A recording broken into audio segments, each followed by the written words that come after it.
Ich bin von Katzenstein und in diesem Video zeige ich euch, wie sich ein Doppelsöldner bei den Landsknechten um das Jahr 1525 gekleidet und gerüstet hat.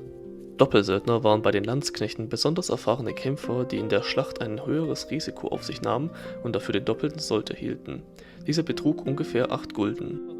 Wir starten mit dem Leibhemd. Dieses wird am Hals zusammengerafft, damit möglichst viel Stoff verwendet wird, was auf Wohlstand hindeuten soll. Weiß galt zu dieser Zeit als sehr reine Farbe. Als nächstes ziehen wir die Strümpfe an. Diese waren, wie die restliche Kleidung der Landsknechte, sehr bunt. Die Strümpfe bestehen aus mehreren Streifen Wolle, die dann aneinander zusammengenäht wurden. Festgebunden werden die Strümpfe mit ganz einfachen Stoffstreifen, damit sie nicht von den Knien rutschen.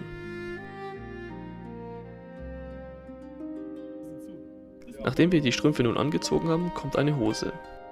Die Farben der Landsknechte und auch die Gestaltung der Kleidungsstücke konnte sehr individuell sein und war bei jedem anders. In diesem Fall tragen wir eine kurze Hose, auf der einen Seite mit Rautenmuster, auf der anderen Seite geschlitzt. Sehr wichtig für Landsknechte war, dass die Kleidung möglichst auffällig ist. Der Gedanke dahinter war, dass Kleidung sehr aufwendig genäht und auch noch zerschnitten wurde. Dies deutet wieder darauf hin, dass ich mir solch eine Kleidung mit unnötigen Accessoires leisten kann. Zusätzlich befindet sich an der Hose eine sogenannte Schamkapsel. Dieses phallusartige Kleidungsstück war im 16. Jahrhundert zuerst im süddeutschen Raum Mode und wurde später auch an den adligen Höfen übernommen. Sie konnte teilweise bis zu einem halben Meter lang werden. Hierbei kann man erkennen, dass die gesamte Mode der Landsknechte dafür ausgelegt war, zu provozieren. Nachdem Kaiser Maximilian den Landsknechten angeblich freie Wahl über ihre Uniform erlaubte, war dies wohl eine Bewegung gegen die gesittete Mode in den vorherigen Jahrzehnten. Als nächstes kommen die Schuhe. Hierbei handelt es sich um sogenannte Kuhmaulschuhe, die sich auszeichnen, dass sie vorne an den Fußspitzen ziemlich rechteckig sind. Die Schuhe waren am Ende des 15. Jahrhunderts ziemlich beliebt und haben sich im 16. Jahrhundert fortgesetzt. Die Schuhe werden an den Seiten ganz einfach mit Schnallen geschlossen. Als nächstes Kleidungsstück ziehen wir die Jacke an. Diese wird ganz einfach über dem Leibhemd getragen. Auch die Jacke war besonders auffällig mit gepluderten Ärmeln und besonders vielen Schlitzen gestaltet. Der vordere Teil der Jacke wird mit Nesteln verschlossen. Diese Bänder mit den Messingspitzen werden durch 2 Löcher durchgeschnürt und dann verknotet. So hält die Jacke ziemlich stabil zusammen. Wahlweise konnte die Jacke bei heißen Sommertagen oben auch offen gelassen werden.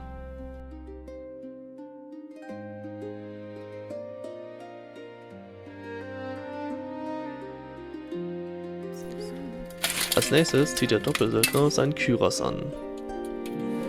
Bei diesem Plattenpanzer handelt es sich um einen gotischen Kürass, der zu dieser Zeit schon etwas veraltet wäre. Typisch für diese Zeit wäre ein sogenannter Riffelharnisch, der mit seinen Beintaschen bis zu den Knien reichen würde.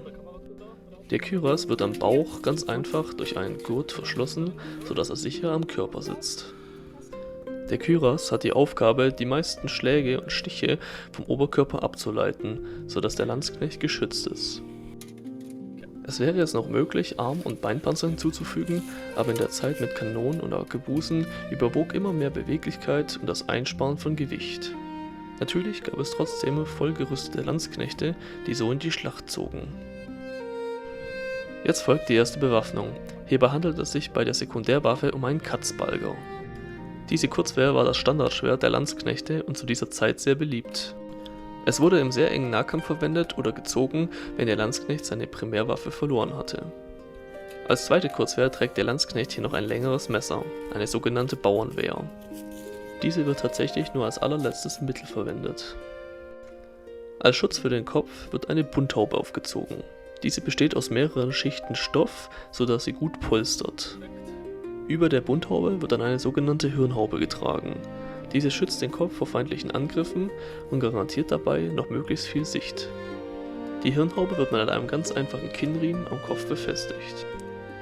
In diesem Beispiel wird die Hirnhaube von einem Barett verdeckt. Das Barett war eine einfache Kopfbedeckung, die Landsknechte im Alltag getragen haben. Hieran wurden Zinnabzeichen angepinnt und Federn angenäht. Das Barett wurde wie die übrige Kleidung mit Schlitzen verziert und war ein wichtiger Bestandteil der Kleidung der Landsknechte, die auch auf dem Schlachtfeld getragen wurde. Als nächstes werden die Handschuhe angezogen. In diesem Beispiel handelt es sich um einfache Lederhandschuhe. Zu dieser Zeit waren aber auch Plattenhandschuhe üblich, um die Hände möglichst zu schützen. Als Hauptwaffe trägt der Doppelsöldner hier einen Biedenhänder. Dieses zweihändige Schwert war eine vielseitige Waffe, die die Piken des Feindes zur Seite drücken konnte und damit eine Gasse für die eigenen Spießer öffnete. Auch die Flanken des Gewalthaufens konnten damit gut geschützt werden. Natürlich brachte dies ein besonders hohes Risiko, weswegen der Biedenhänder eine typische Waffe der Doppelsöldner war. Besonders im Nahkampf oder als Leibgarde des Obristen waren die Biedenhänder eine vorteilhafte Waffe gegen die kurzen Wehren der Landsknechte.